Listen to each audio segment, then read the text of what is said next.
अब self image आपका खराब कैसे होता है और ठीक कैसे होता है? अगर आप चाहते हैं कि आप अपने सेल्फ इमेज को इम्प्रूव करें, तो आप नोटिस करें कि आप इनर चैटर या इनर डायलॉग बहुत रखते हैं। यानी कि हम अपने आप से बहुत सारी ऐसी खुद से बातें कर रहे होते हैं, हमारे अंदर कोई ना कोई बात चल रही होती है। मिसाल के तौर पर आप अपने पूरे दिन में नोटिस करिएगा कि आप बहुत सारे ऐसी चीजें सोचते हैं जिसमें आप अपने ऊपर लिमिट लगाते हैं। फॉर एग्जाम्पल, मैं टाइम पे नहीं पहुंच सकती, मैंने आज लेट होना ही होना है, ये तो मेरी बहुत पुरानी आदत है। मैं अच्छे मार्क्स नहीं ले सकती क्योंकि बहुत मुश्किल है इतना कंसिस्टेंट पढ़ना। मैं वेट लूज नहीं कर सकती क्योंकि वेट लूज नहीं होता, क्योंकि गर्मियां हैं तो एफर्ट कहाँ से होगी, एक्सरसाइज नहीं होती। मैं अनहेल्दी फॉरन से खा लेती हूँ। कैसे कंट्रोल करूँ मैं अपना खाना?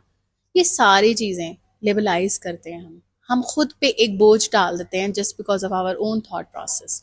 जबकि अगर आप इसको कंस्ट्रक्टिव वे में देखें तो आप अपने सेल्फ इमेज को और भी बेहतर कर सकते हैं। जैसे कि मेरे लिए कोई काम में मुश्किल नहीं होता, मैं हर काम आसानी से कर लेती हूँ।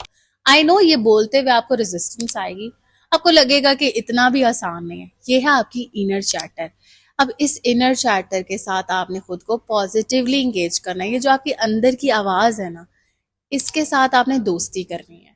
आपने खुद के बारे में अच्छी बातें बोली, नहीं नहीं मैं कर लूंगी, मैं लाजमी कर लूंगी, मैं हर काम कर सकती हूँ, मैं हर स्किल सीख सकती हूँ, मैं अच्छे पैसे कमा सकती हूँ, मैं सबसे बहुत अच्छे से बात करती हूँ, मुझे गुस्सा नहीं आता, जब भी मुझे कोई ट्रिगर करने लगता है तो मुझे गुस्सा नहीं आता, मैं बात को हंस के टाल देती हूँ, मैं हमेशा स्माइल करती हूँ, मैं हमेशा खुश रहती हूँ, मेरे सारे जो दोस्त हैं वो मुझसे बहुत प्यार करते हैं।